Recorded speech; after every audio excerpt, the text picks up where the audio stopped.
There's not a lot of games that get me hyped nowadays. There's so many good games out there right now that I haven't played. Getting excited for a game that's a year or two out and may go through huge feature changes just doesn't seem like a great idea. But of course, there are exceptions to this rule. Danganronpa 3, for example, because, well, the goddamn Danganronpa series. And of course, my hype was built for the game that you're here to listen to a review on, Shadow Warrior 2. Shadow Warrior 2 releases on October 13th, 2016. It comes to the PC for $39.99 via the Steam Store, GOG, and the Humble Bundle Store. There will be an Xbox One and PS4 release as well, but that will come in the first quarter of 2017. The game is developed by Flying Wild Hog, the same minds behind the Hard Reset series and the modern Shadow Warrior reboot as well. But if you're expecting the Shadow Warrior franchise to produce a structurally similar game to the 2013 release, well, you've got another thing coming. This Shadow Warrior has 4-player co-op, loot, and procedural generation. A tiny bit different for the studio that's historically focused on the single-player linear structured experience. But here's the question. Can this new direction for Wang and the classic FPS title bring satisfaction to all who play it? Or will the game have performance anxiety, unable to rise to the occasion, and leaving everyone unable to reach the nirvana of gameplay ecstasy? That's what I'm here to find out. But before I begin, this key was obtained from a third party for the purposes of review. Basically, for the purposes of co-op, I received a review code from TechRaptor. Now, this won't change my opinion of the game in the end, but you should know that because of FTC guidelines, as well as the whole morals thing, you know? One other thing before I begin. My reviews are longer than others because I go into depth of a lot of the base elements of a game. But I do realize that not everyone wants to hear a 5-minute breakdown on the story of Shadow Warrior, and would rather just listen to the discussion of the gameplay elements. So, at the start of each section of this review, I have this place card. You can switch between sections by clicking on the appropriate title annotation, or using the timestamps in the description below. That way, you only have to listen to me for what you truly need to make your purchasing decision. But enough talk. Let's dive into the world of Wang and all the demons associated with him. Literally and figuratively, of course. To kick off this review, let's start with the story. Shadow Warrior 2 takes place 5 years after the events of the first game. Our main protagonist, Lo Wang, is still running jobs for the Yakuza, despite getting into a bunch of demon shit the last time around. But things have seemingly settled down a bit. Well, at least compared to the whole end of the world scenario in the first game. But of course, we know that if you follow your Wang, you're eventually going to get into some kind of trouble. And boy, does Wang get himself into it in this game. This time around, the main plot focuses on a new character, Kimiko, a brilliant scientist who's been injected with a special serum that basically could mean the end of the world. So basically, another doomsday scenario in the FPS genre. You should be used to it by now, because it's literally one of the basic templates for the genre. In a rush to save her soul without the darkness corrupting her, Smith, her mentor, performs a ritual to disconnect her soul from her now tainted body. Thanks to Smith's quick action, her soul is saved. But Lo Wang gets more than he bargained for in this job, as he ends up getting a new roommate in Kimiko. It is to keep her safe from the Yakuza and those who would use her for evil purposes, so it's sorta required. Unfortunately for him, however, it's not the sleep on your couch kind of roommate. It's the share your consciousness kind of situation. That's right, Wang has a girl on his mind. Literally. This leads to the main plot of the game, attempting to get Kimiko her body back and saving the world in the process. Now, if you're expecting the writing of something like Wolfenstein: The New Order, with a twist that you've never seen before, or writing that's able to take the genre to the next level, Shadow Warrior 2 is not that. But that doesn't mean that the writing itself is bad.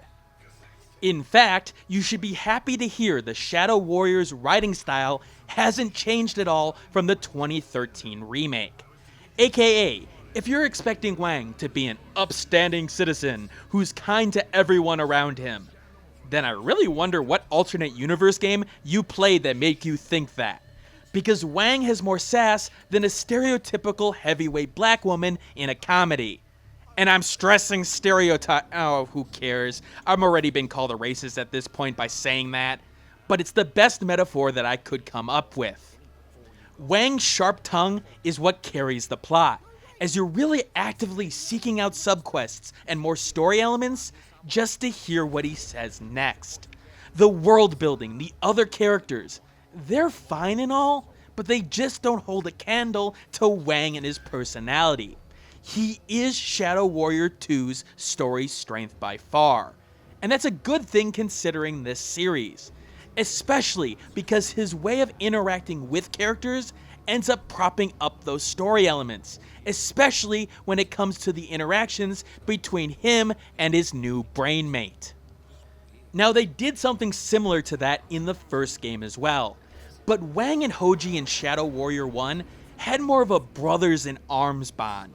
Granted, they weren't always on each other's side 100% of the time, but you could tell that the two would be the kind of people who'd bond at a local pub if the circumstances were a bit different.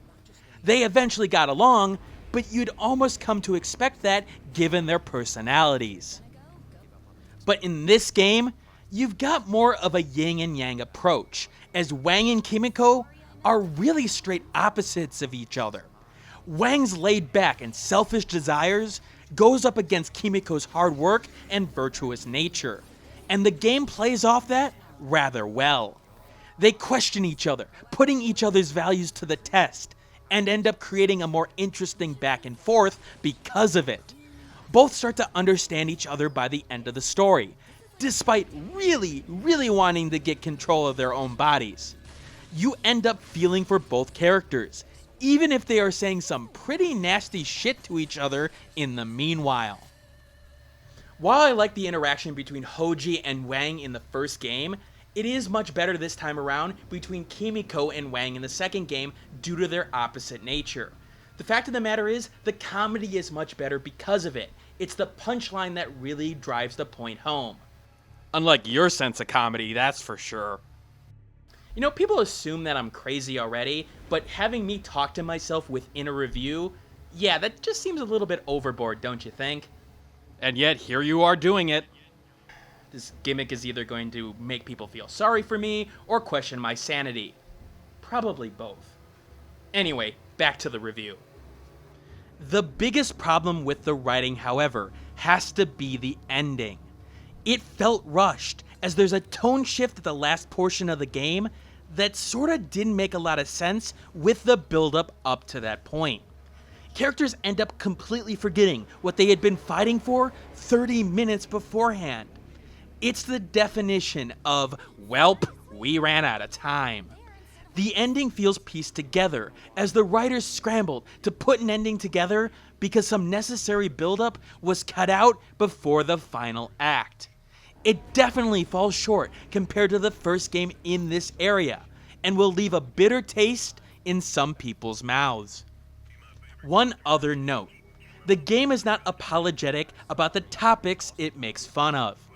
If you're a sensitive kind of person who doesn't like topics such as transitional genders and sexual content to be in your game, Shadow Warrior 2 is not for you. Now granted, I think this game tackles the subject with class and reasonably points out some issues with them. But regardless, there will be people that have issues with the discussion that this game has. So for those people, apply a dehancer to the game's score, which will come up later in the review. Overall, the story's writing is still above average for the typical FPS genre, and its style with Wang's sassy and combative personality is what carries it throughout the experience, despite you basically having played the plot of the game before. Shadow Warrior 2, despite its good history with story-based elements, is a series known for its gameplay. But like I said before, if you play the Shadow Warrior reboot and are expecting the same game, you're going to be in for a shock here, because Shadow Warrior 2 is more of a mashup between Borderlands, Chivalry, and the 2013 Shadow Warrior reboot. So, here's the deal. The game gives you a set of main story quests and side quests at procedurally generated locations, which I'll talk about in a little bit. You'll have to collect a certain amount of items or kill a certain target in order to complete your quest, which will get you new weapons, some money, and maybe a skill point or two. While the formula may feel more open worldish, these missions are done in those procedurally generated environments, which are closed off and are a little spacious, but not to the point where you're trekking across something like Whiterun Hold. In these generated environments, assorted enemies will be procedurally distributed throughout it, and you'll have to deal with them as you make your way to your objective, which means that you'll have to fight a bunch of enemies, which is exactly why you're here in the first place, to kill things. Combat is chaotic and has a real speed to it. Once you engage the enemy, they'll go after you hard and fast, as you'll have to unload clips and clips into them left and right in an attempt to stay alive. Depending on the set of enemies, you'll have groups blindly go after you in an attempt to get your tasty flesh, or will randomly run around the battlefield and blindly fire missiles at you in a hail of aerial death. You may have to engage 10 to 20 enemies at a time, so there's plenty of chaos, especially when you get co-op partners involved in the festivities. You can have up to 8 weapons equipped at a time, and you may need all 8 weapons in a single battle, depending on your ammo counts and the enemies you run into. That's because all the different enemies will have basic resistances and weaknesses to elemental damage, and this is the primary force driving your weapon choice.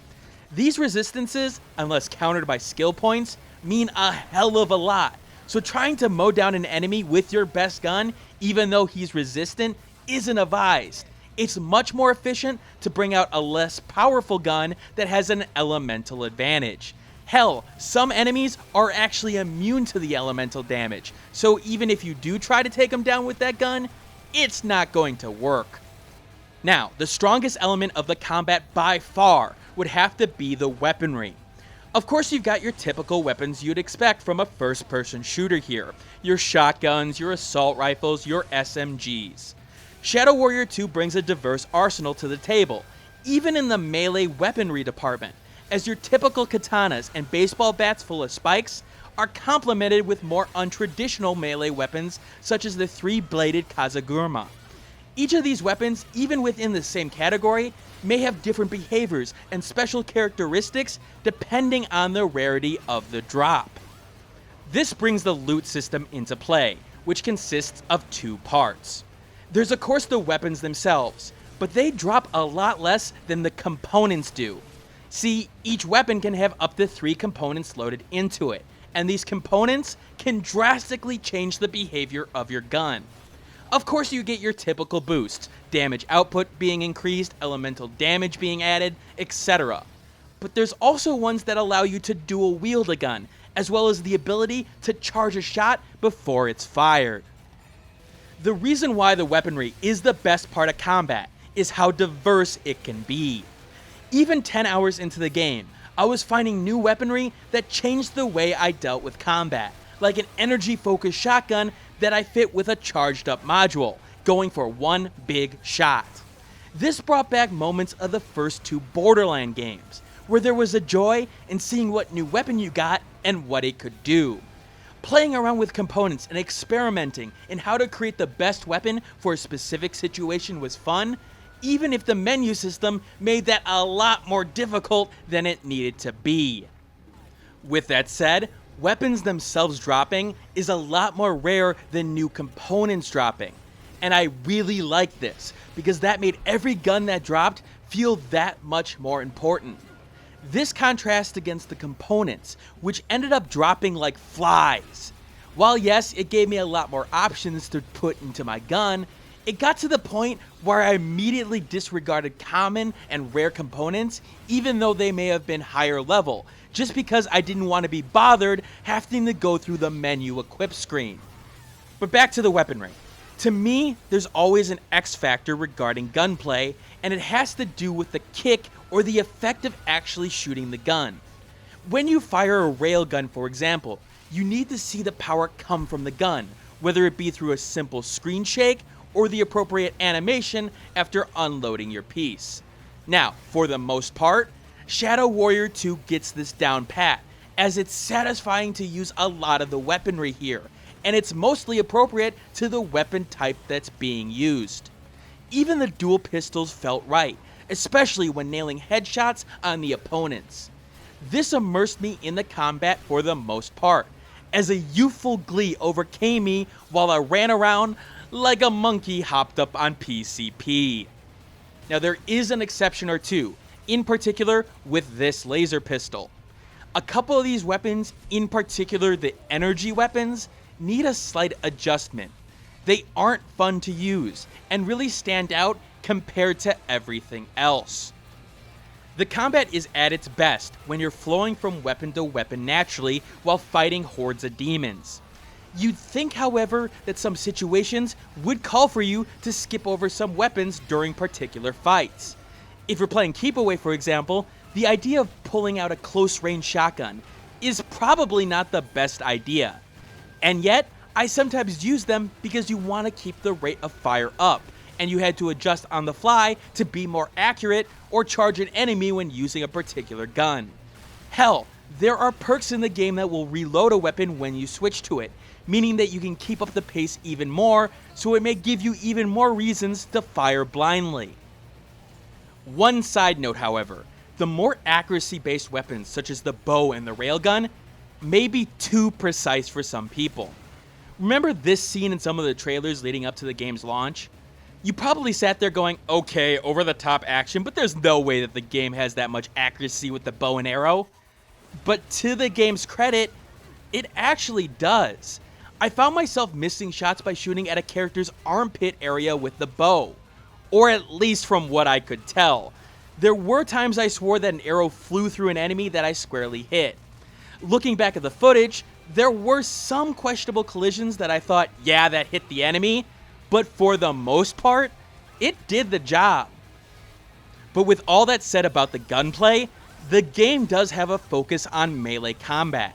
Not necessarily because the gunplay isn't effective, because it is, but more so due to the fact that eventually, you'll run out of ammo.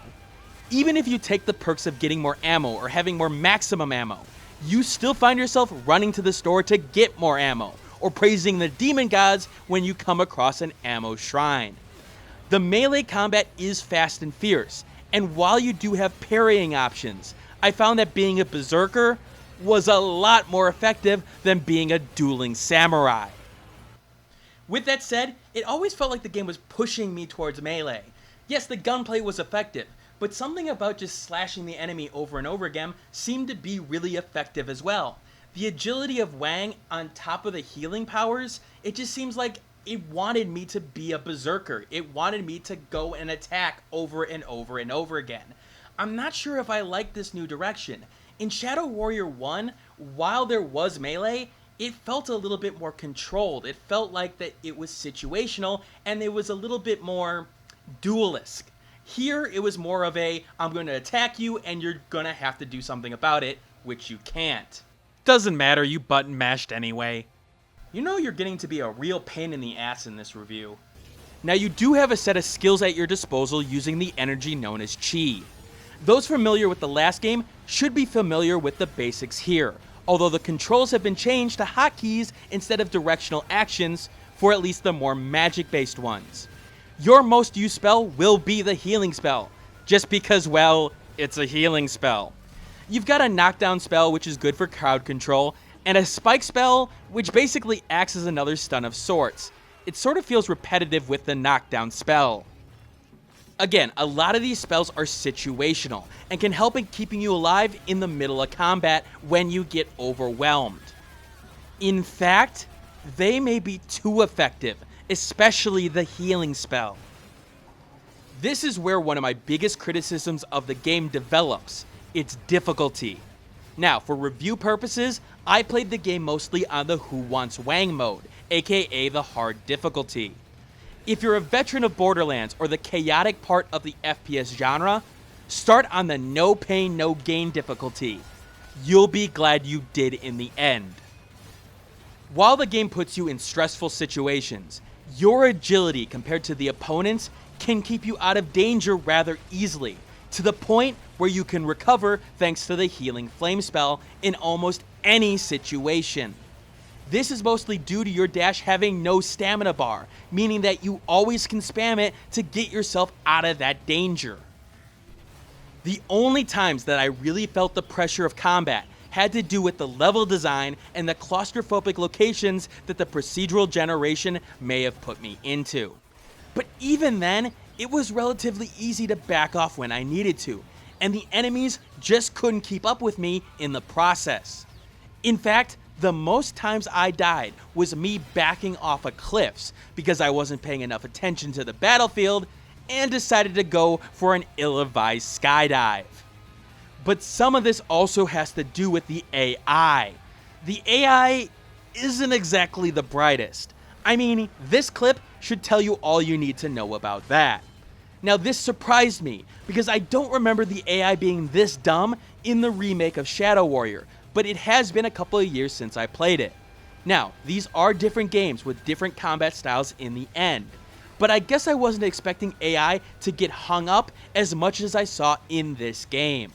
I don't even remember Borderlands being that bad, and I remember the AI in that game doing some really goofy stuff in the end. It doesn't help that the game deals with difficulty by adjusting health from what I see. That's even more apparent in co-op play, having a special option to indicate that you're playing with X amount of people. When playing by myself with a 4x player modifier, the combat didn't necessarily change in terms of strategy or more complicated AI. It's just that, well, enemies became more bullet sponges. This is disappointing, and if you're looking for a really, really challenging FPS experience, I can't say that Shadow Warrior 2 is going to deliver on that. That is a dehancer and will come into play later in the review. I was also disappointed in the boss fights. There's a couple of them, but honestly, they all came back to a basic structure. Big, huge monster and/or mech. Dodge their attacks, hit them repeatedly, heal when necessary. That's pretty much it. There's no real strategy to them, even if they got bullet hell-like mechanics in one of them. It just feels like facing a bigger version of the enemies that you faced up to that point. The only reason it ends up feeling epic and worthy of a boss battle is the presentation that corresponds with it. When it comes to the actual gameplay, this game strongly reminds me of when the original Borderlands and its first sequel came out. It's a bunch of fun, and it does feel fresh thanks to the focus on melee combat as well as the cycling between guns in gameplay. But over time, even with the new weaponry, things started to slow down. Sure, I was still having fun, and I had fun up to the end boss. But even though there's a new Game Plus mode, I don't really feel like playing it again. I think I've gotten the experience, even if the level design would be changing in that case. Okay, but what about the technical side of things? While you may have already heard that the game did have a visual downgrade from the initial footage shown during E3 and other press shows, you may have also heard that the game doesn't use intrusive DRM in that same statement as well. But that's what you've heard up to this point. What about everything else in the technical spectrum? Options-wise, you've got a lot of options here. Let's start in the gameplay department. You can control individual elements of what shows up on the minimap, damage indicators, and even the scale of the HUD and how visible it is. It's a rather nice set of options to customize your individual gameplay experience, and I really appreciate the touches put in here.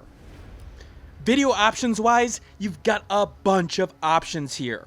Now, I'm no Total Biscuit, I'm not going to go into every option available, but there's an FOV vertical slider with a fantastic range on it, gamma settings, and appropriate display options for full screened, windowed mode, and full screen windowed mode.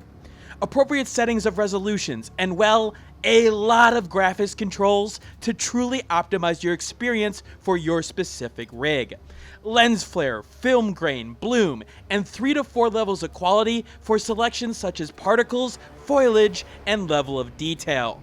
This is a great graphics menu.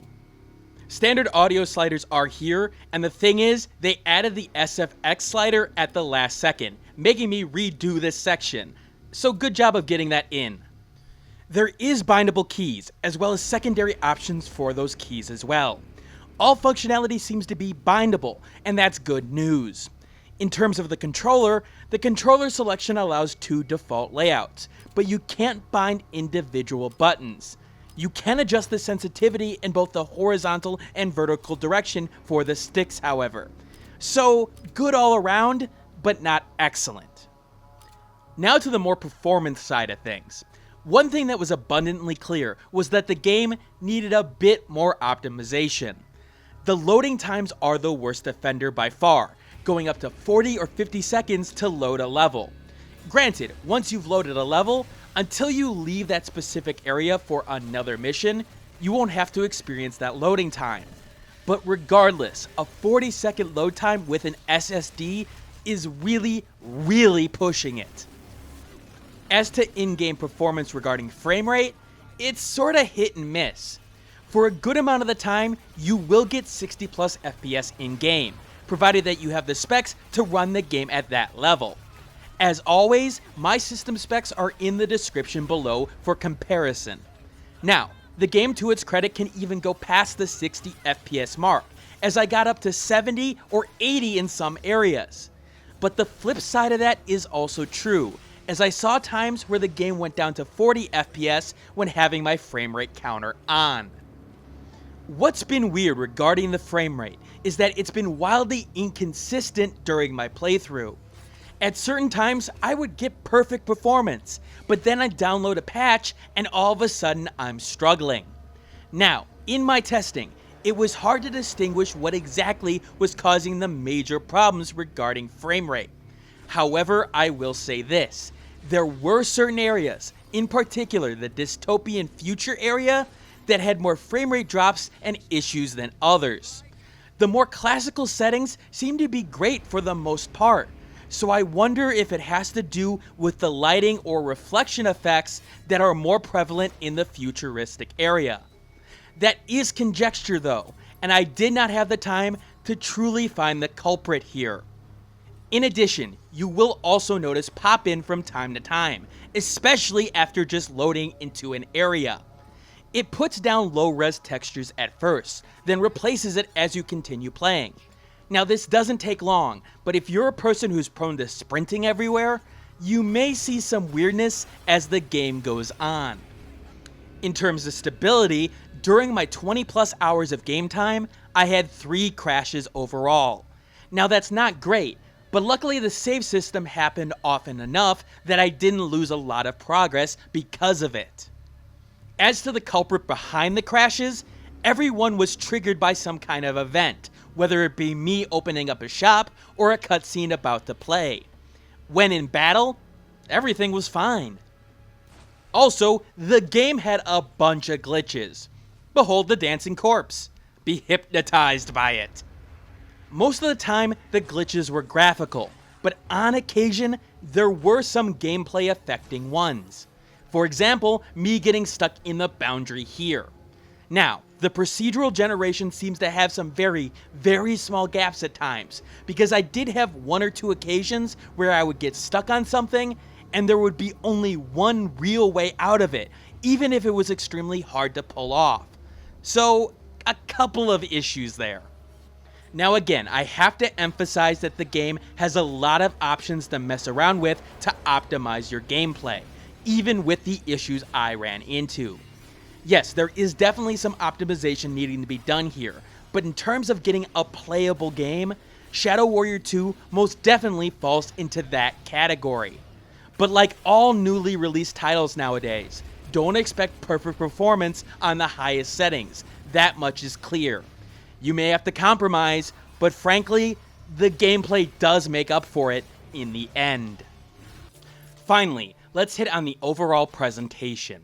While I went into the graphical fidelity a bit in the technical section, I do want to talk about the overall art presentation that the game has, as well as the sound design and the voice and music performances. The star of the visual presentation has to be the landscape work. Some of the environments here can be rather beautiful.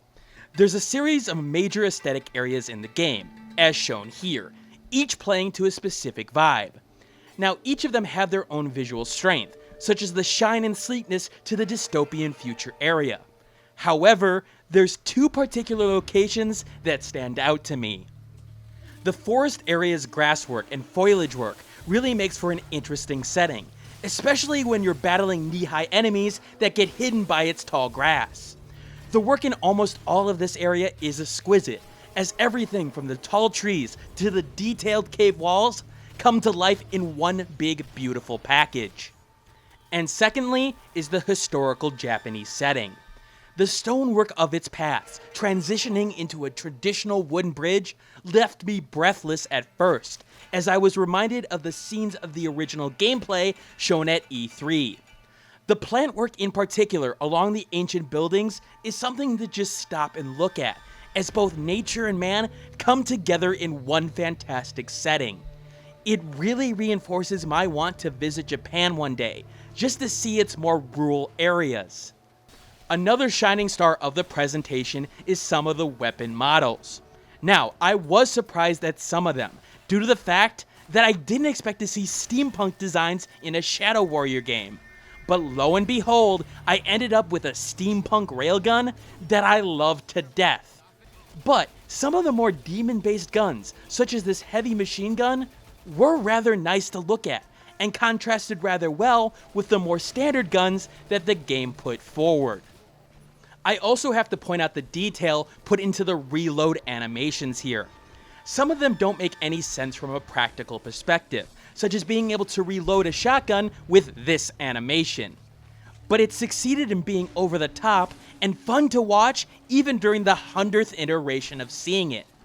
But even the aforementioned steampunk railgun had a small rotation animation that really gave life to the gun, just by that simple motion. Some people may think it's too flashy and unnecessary, but I loved every second of it. I do like the simple implementation regarding the in-game effects and the information that it easily provides in-game.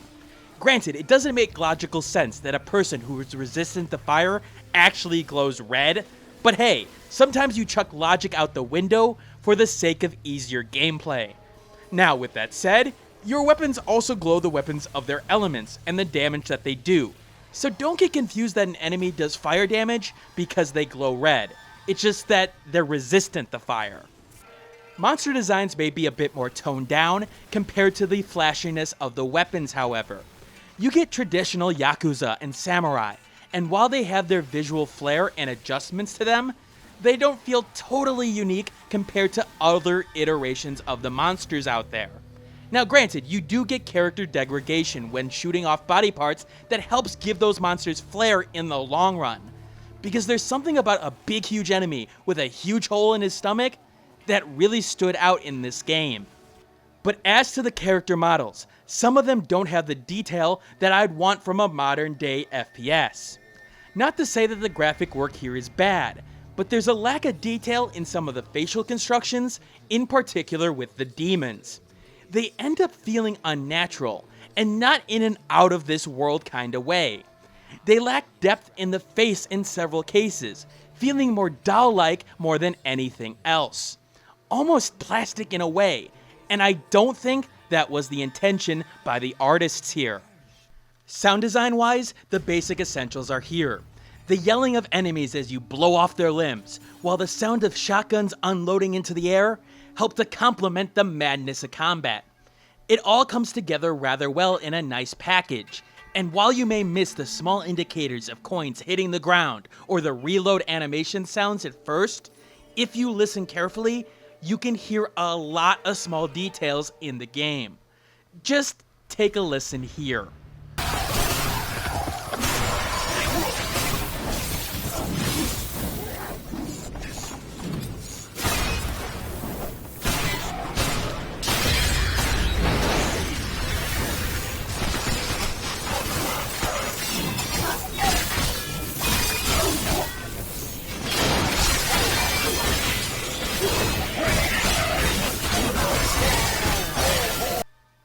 The voice acting is great. Each character comes up strongly with their personality, with of course Wang being the star of the show. Now there are some performances from the demons that aren't what I would hope for, but the voice acting as a whole is definitely some of the best I've heard in the FPS genre for a while now. Once again, take a listen. Orochizilla? Yes. She was working in his labs. Undercover. Oh, he doesn't like that kind of thing. I'm organizing a rescue mission. Zilla's security is legendary. They wouldn't get past the front desk. And what would you suggest? Go in quiet. You send one guy, preferably one that knows his way around. Are you offering your services? Depends on what you're paying. 100,000. Cash. Ah, that should please my accountant. I still have a few old badges and a couple fakes. I can get in and at least tell you what you're dealing with. There's just one thing here though. The quips when reloading. They got really old really fast. This line in particular. I heard this line so many times, it ended up making me want to throw Wang off the nearest cliff every time I heard it. In order for this to be truly effective, there needed to be a bigger variety of lines of what Wang could say when he reloaded. As to the music, well, the music is fantastic, and I'm gonna let it speak for itself. Take a listen.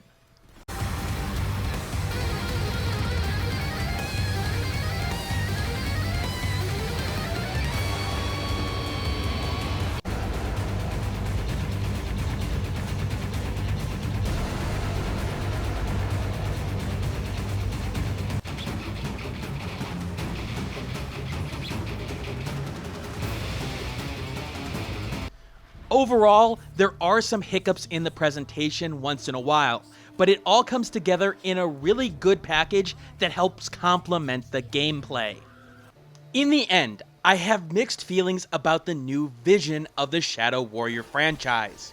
On one hand, I had a ton of fun with the game, as Wang's attitude and the wanted destruction mixed together kept me interested for a majority of the game.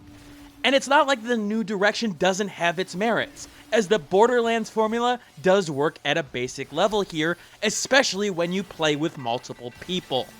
With that said, it lost something in translation.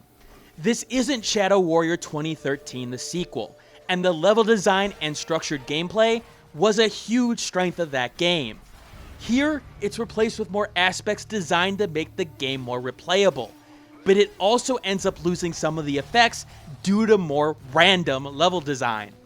While the game was fun, it never had a moment where it punched me in the face and literally made my jaw drop in terms of the gameplay.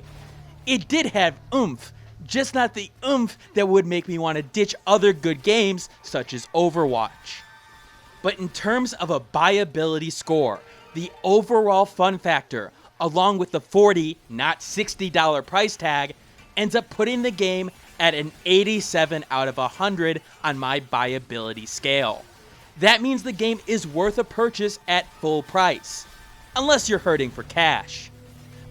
But like always, my review system takes into account more subjective elements within a game with my enhancer system. Basically, if you strongly fall into a category listed on an enhancer or a dehancer, then apply the score adjustment to the overall score to get your final score. You can then use my review scoring guide to determine if the game falls into a new category of buyability. Again, a good reviewer, in my opinion, is able to walk in the shoes of someone that he isn't, and being able to see the strengths and weaknesses of a game.